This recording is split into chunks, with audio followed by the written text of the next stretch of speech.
टिके हुए हैं? मैं इसलिए टिका हूँ कि खेती करने का जो तरीका है, आप लागत कम करें, फायदा ज़्यादा लें जी। और जो भी सब्जी की खेती करें या वही लीक से हटके करें। जैसे काला नमक आज हमको स्टेबल कर रहा है कि ये हमारा 10,000 रुपये कुंटल चावल लाइन, जैसे ऑक्सीजन कम हो तो हम उसको सप्लाई दे सकें, पानी खराब है तो उसको बदल सकें, और नीचे ड्रेन लाइन फोटो भी आना चाहिए।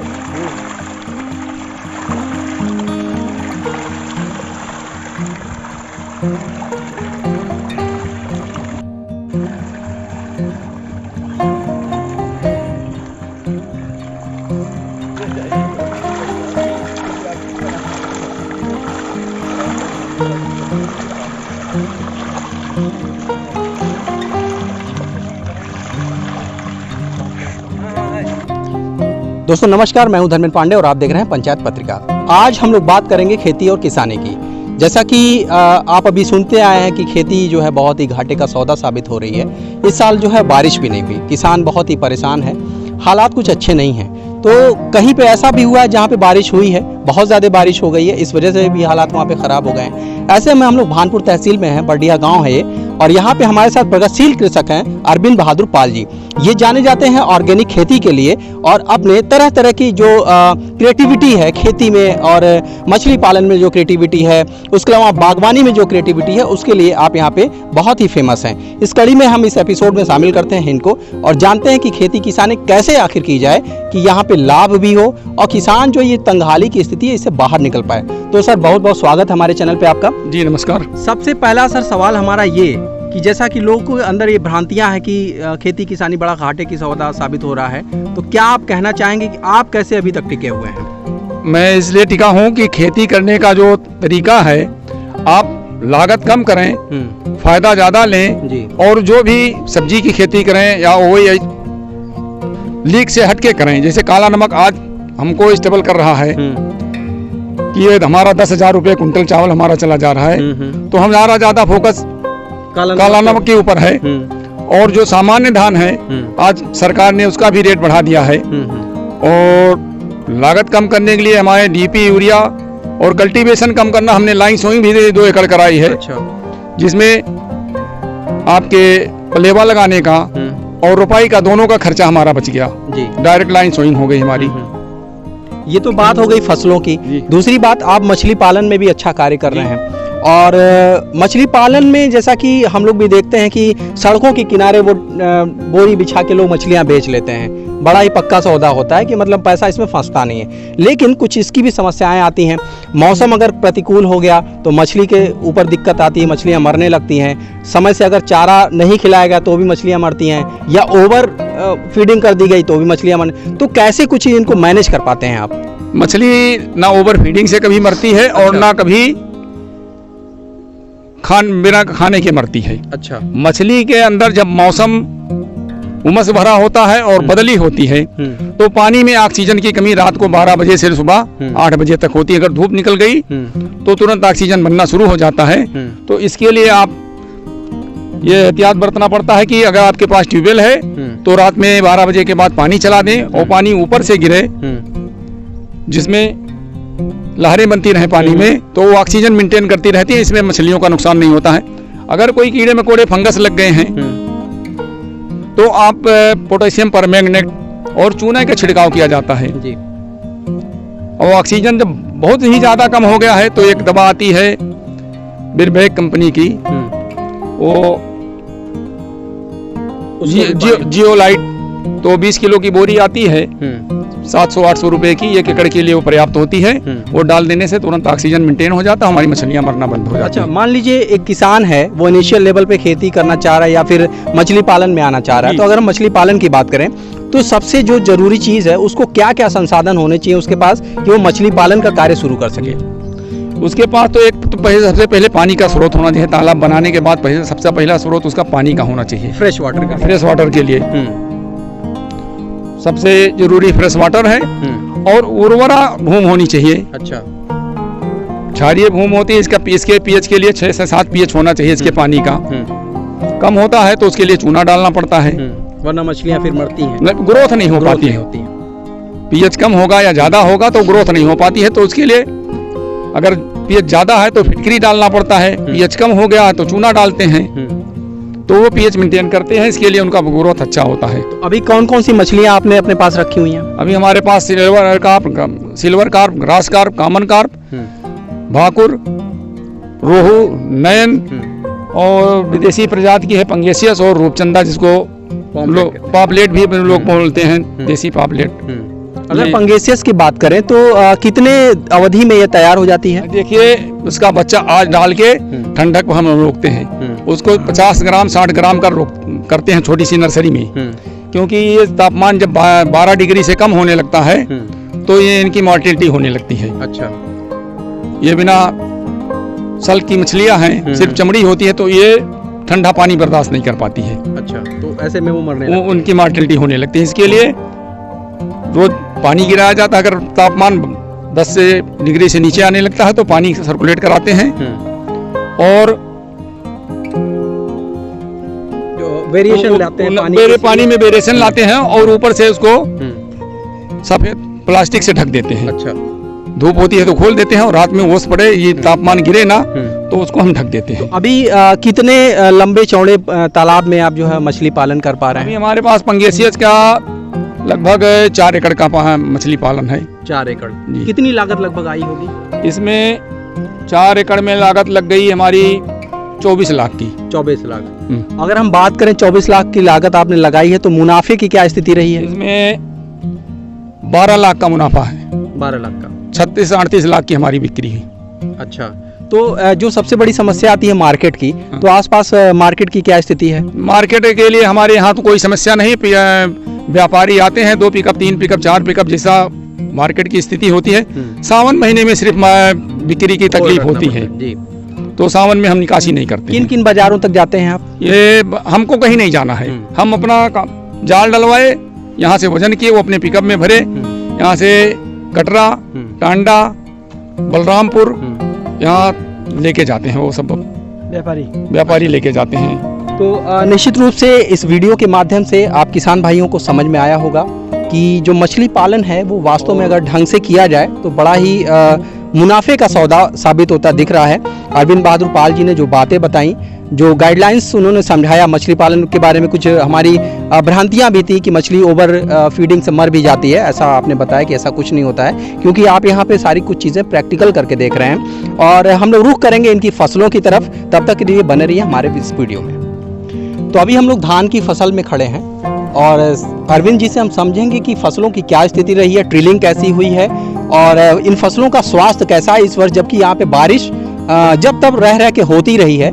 बहुत सी जगहों पे बारिश नहीं हो पाई, लेकिन यहाँ पे बारिश की स्थिति सामान्य थी। तो अरविंद जी, कैसा रहा इस बार फसलों का मामला? फसलों की हमारी मिट्टी ऐसी है, चिकनी काली मिट्टी है जो जल को संग्रहित करके रखती है। हमारी फसलों में 15 से 30 कल्ले तक आए, इस विपरीत मौसम में भी आ गए हैं। 15 से 30 कल्ले तक और फसल हमारी स्वस्थ है। ऑर्गेनिक खेती करते हैं आप? ऑर्गेनिक। अच्छा, ऑर्गेनिक खेती और जो रासायनिक खेती है, अगर हम देखते हैं तो लोग ये कहते हैं कि ऑर्गेनिक खेती का जो उत्पादन है वो कम है और बड़ी मुश्किलात का सामना करना पड़ता है जब कीट वगैरह लगते हैं। तो ऐसे में फिर किसान का रुख होता है कि नहीं, हमें रसायन का छिड़काव करना ही करना है। तो कैसे कुछ मैनेज हो पाता है? रसायन के लिए तो हमको ये अपने जो पेड़ पौधे हैं, जैसे आपका कनेर हो गया, धतूर हो गया, मदार हो गया, लहसुन हो गया, तुलसी के पत्ते हो गए, इन सबको सड़ा के इंसेक्टिसाइड बना के इसका छिड़काव किया जाता है। तो मतलब फसलें उससे सुरक्षित हो जाती हैं। तो जो उत्पादन हो पा रहा है ऑर्गेनिक खेती, पहले जब शुरू करेंगे आप तो उत्पादन कम मिलेगा, लेकिन जब 1 साल 2 साल के बाद उसमें हमारे सूक्ष्म तत्व जो है आज हमारी मिट्टी में नहीं रहे। मिट्टी में इतनी सख्त हो गई है कि 4 इंच से नीचे हम फावड़े से भी नहीं खोद सकते हैं। तो वो मिट्टी धीरे धीरे मुलायम होती है और अपनी स्थिति बनाएंगे। तो जो जीवाणु है वो धीरे धीरे गहराई तक जाते हैं, तो जड़ों का विकास ज्यादा होता है, मिट्टी उपजाऊ होनी शुरू हो जाती है। तो फसलों का फिर उत्पादन हमको पूर्ववत मिल जाता है। आज जो हम 1983 में फसल का उत्पादन ले लिए, आज हम इंसेक्टिसाइड और पेस्टिसाइड और केमिकल युक्त खेती करते हुए उतना उत्पादन हम नहीं ले पा रहे हैं। तो इस वर्ष आपने कौन कौन से धान की रोपाई की है? धान की रोपाई में हमारे पास बादशाह पसंद है जी, काला नमक है, बासमती 2 तरह की है, और बिक्री के लिए सीधे बाजार में बिक्री के लिए फीदा लगाया हुआ है हमने। कुल कितने एकड़ खेती कर रहे हैं आप? कुल लगभग 30-32 एकड़ खेती है। 30-32 एकड़ सारी की सारी खेती ऑर्गेनिक कर रहे हैं? सारी की सारी खेती ऑर्गेनिक है। परिवार और खेती करने के लिए या आपको कुछ भी काम करने के लिए पारिवारिक सामंजस्य बहुत ही अच्छा होना चाहिए। नहीं तो आप खेत में जा रहे हैं, आपको पानी की प्यास लगी है तो घर का आदमी नहीं लेगा, तो आप तो पानी पीने आए तो 2 घंटा आपका वेस्ट चला गया जी। ये हमारे भतीजे हैं, ये लोग भरपूर तरह से अपने पारिवारिक कोऑपरेशन करते हैं। लड़के हैं, हमने खेती के बदौलत बच्चे को अपनी अच्छी पढ़ाई की। आज मल्टीनेशनल कंपनी में वो प्लांट की पोस्ट पर है। तो निश्चित रूप से एक किसान है, उसके जो सपने हैं वो किसान सपने देख रहा है, अपने बच्चों को पढ़ा लिखा रहा है, और इसी खेती के बदौलत आपके पास जो आय का स्रोत है वो ये मछली पालन है, ये खेत हैं जो यहाँ पे फसलें उगाई जा रही हैं। इसके अलावा बागवानी है और सब्जियाँ भी हैं आपके पास। तो हम लोग बागवानी और सब्जियों की तरफ आगे के इस वीडियो के हिस्से में रुख करेंगे, तब तक के लिए बने रहिए हमारे साथ। तो अभी हम लोग यहाँ पे पॉन्ड के पास खड़े हैं, पक्का पॉन्ड है और काफ़ी उन्नत किस्म का है। सर ने ऐसा बताया कि बस्ती का पहला ऐसा ये प्लांट है जो इतना उन्नत किस्म का है। हम लोग समझेंगे कि इस प्लांट की क्या महत्व है, कैसे इसमें मछलियों का पालन किया जा रहा है, और हम लोग आगे चलते हैं सीढ़ियों से और दिखाते हैं पूरा प्लांट कैसा बना हुआ है और क्या क्या टेक्निक इसमें इस्तेमाल की गई है। हम लोग यहाँ पे खड़े हैं और हम लोग देख पा रहे होंगे यहाँ पे पक्के तालाब बनाए हुए हैं जिसमें अलग अलग सेगमेंट है, और यहाँ पे कुछ पाइपलाइंस भी बिछाई गई हैं। सर से हम समझेंगे कि ये पूरा प्लांट बनाने के पीछे क्या उद्देश्य रहा है और इसकी टेक्निक क्या है। जी, जिस तरह से पाली हाउस में सब्जी उगाई जाती है बिना मौसम की, उस तरह से ये 50 फीट बाई 100 फीट के में हमने 8 टैंक बनाया है। अच्छा, इसमें एक लाइन पानी की है, एक लाइन हवा की है, और एयर लाइन जैसे ऑक्सीजन कम हो तो हम उसको सप्लाई दे सकें, पानी खराब है तो उसको बदल सकें, और नीचे ड्रेन लाइन बनाई हुई है और पानी की निकासी के लिए। और जितना उत्पादन हम 1 हेक्टेयर में लेते हैं उतना 100 फीट बाई 50 फीट में हमारा ये उत्पादन। अच्छा, तो ये पूरा कितने में है? ये 120 बाई 60 फीट में है। अच्छा, कितनी लागत इस पे आ गई? इस पे लागत आई 50 लाख की। 50 लाख की। तो अगर हम बात करें कि मतलब इसको बनाने से कितना लाभ आपको मिल पा रहा है?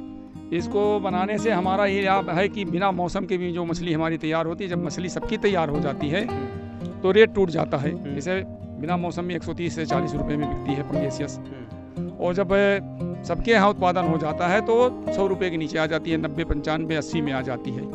तो एक्स्ट्रा बेनिफिट हमारा वो होता है कि 140 में बिक जाती है। और जो ये उत्पादन हम 1 हेक्टेयर में लेते हैं वो हमारा 100 फीट बाई और 50 फीट में हमारा तैयार हो जा रहा है, जितने में हमारा टैंक का एरिया है। और मछली पालन से जुड़े हुए जो हमारे किसान भाई हैं, मैं चाहूँगा कि अरविंद जी से आप अपना कॉन्टैक्ट नंबर भी हमारे दर्शकों को बता दें, ताकि अगर कोई क्वेरी हो तो आपसे वो फ़ोन करके समझ सकें इस टेक्निक के बारे में। सर, क्या नंबर आपका? मेरा नंबर है 9919981581। तो निश्चित रूप से आप देख रहे हैं ये जो यहाँ पे पॉन्ड बनाया गया है, बहुत ही अच्छी टेक्निक है यहाँ पे, और बस्ती जनपद का ये इकलौता ऐसा प्लांट है जो इतना उन्नत किस्म का बनाया गया है। और यहाँ पे मछलियों की जो नर्सरी है वो डाली जा रही है, यहाँ पे बच्चों का पालन किया जा रहा है और यहाँ से वो अगले चरण के लिए विस्थापित किए जाते हैं। तो निश्चित रूप से खेती जो है वो घाटे का सौदा नहीं है। अगर आप टेक्निकल रूप से खेती कर रहे हैं, बहुत ही सजग रूप से खेती कर रहे हैं, तो निश्चित रूप से आप मुनाफे की बात उसमें कर पाएंगे। हमारे बड़े भाई जो आनंद बहादुर पाल और जिनकन पाल जी हैं जी, ये हम लोगों का पारिवारिक कोऑपरेशन है, जिससे आज हम इतना आगे बढ़ रहे हैं। और आपको किसी भी काम करने के लिए पारिवारिक सामंजस्य होना बहुत ही ज़रूरी है। हर काम के लिए किसी भी काम को करिए तो हमारा अपना आपस का सामंजस्य बना रहे, तभी आप आगे जा सकते हैं।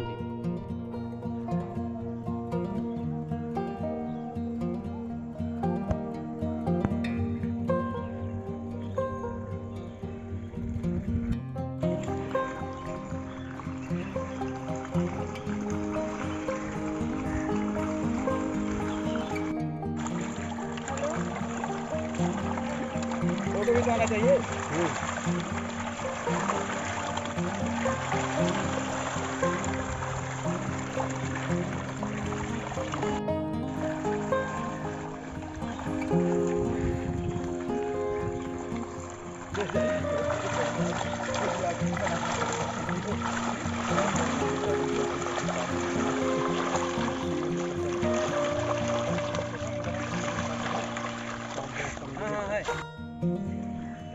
शिवम बनना है क्यों?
इस समय हमारे पास भिंडी, बोड़ा, सतपुतिया, नेनुआ, लौकी अभी फलत होने वाली है और नीचे हमने ट्रे में बैगन, मिर्च, सेम और फूल गोभी, पत्ता गोभी की बीज की रोपाई करके रखा है। तो सब्जियों की अगर हम बात करें तो क्या सब्जियां भी आप ऑर्गेनिक? टोटल ऑर्गेनिक से अपने खाने के लिए सारी सब्जियां ऑर्गेनिक उत्पादन करते हैं। अगर आपके घर में शुद्ध सरसों का तेल, सब्जी और दूध है तो आपके घर में घर की बीमारी खत्म है और आपके घर का 75% का खर्चा कम। जो हमारे युवा किसान हैं जी, उनको क्या संदेश देना चाहिए? मैं युवा किसानों से कोई संदेश देना चाहता हूं कि पढ़ाई लिखाई जो भी करें, लेकिन अपने लिए व्यापारिक दृष्टिकोण से अगर सब्जी नहीं उत्पादन कर सकते हैं तो अपने परिवार के लिए सब्जी तो और दूध और तेल का उत्पादन जरूर करें। ये मेरा अनुभव है। किसान जो है वो आज के समय में लेबर बनता जा रहा है, अपने गाँव से कट कर दूर शहरों में, दूर दराज शहरों में पलायन कर रहे हैं, गारा माटी का काम कर रहा है, पेंटिंग का काम कर रहा है, पॉलिशिंग का काम कर रहा है। तो ऐसे में अगर देखा जाए तो खेती किसानी से लोगों का जो लगाव है वो कम होता जा रहा है। क्या ऐसी वजह है? सिर्फ एक वजह है कि जब हमारी फसल उत्पादित हो जाती है तो हमारे हिसाब से हम उसको मूल्य नहीं मिल पाता है, कुछ बिचौलिए खा लेते हैं। तो सरकार की थोड़ी सी शक्ति नहीं है उस पर और वही बिचौलिया ले जाके सरकार को देता है, उसका कोरम पूरा हो जाता है और हमको रेट कम मिलता है। इस साल जो है वर्षा कम हुई है, तो ऐसे में फसलें कितनी प्रभावित हुई? अब हमारी मिट्टी के हिसाब से तो नहीं तो 30-35 से 40% तक फसलें आज तक प्रभावित हो चुकी हैं सूखे से।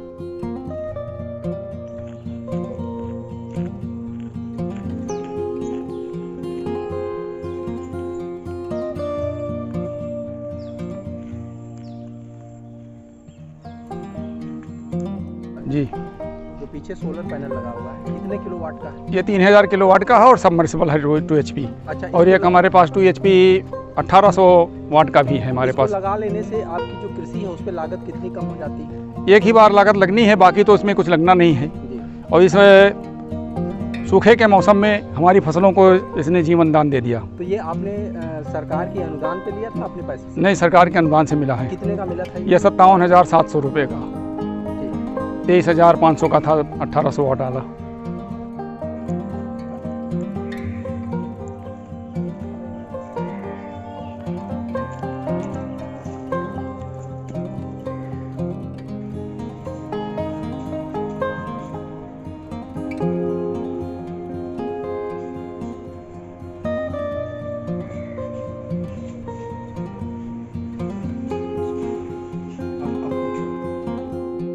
हाँ सर, ये कौन सी मशीन है, किस काम में आती है ये मशीन जो आप? हैचिंग मशीन है। इसमें मुर्गी, बतख, तीतर, बटेर, कबूतर सबका अंडा हैच कर दिया जाता है जी।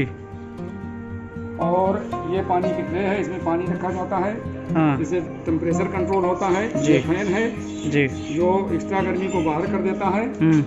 और ये इसमें मुर्गी के बच्चे 21 दिन में, बतख के बच्चे 30 दिन में, कबूतर के बच्चे 14 दिन में, इस तरह से हैच हो जाते हैं। मतलब आती है सर मशीन? ये 12,000 की है। मतलब ये इसमें जितने प्रकार के अंडे होते हैं सबका सब इसमें हैचिंग का काम हो जाता है। चलिए ठीक सर। ये आपका सेंसर लगा हुआ टेम्परेचर कंट्रोल करने के लिए। ठीक sir, okay, thank you. Photo खिंचाना चाहिए।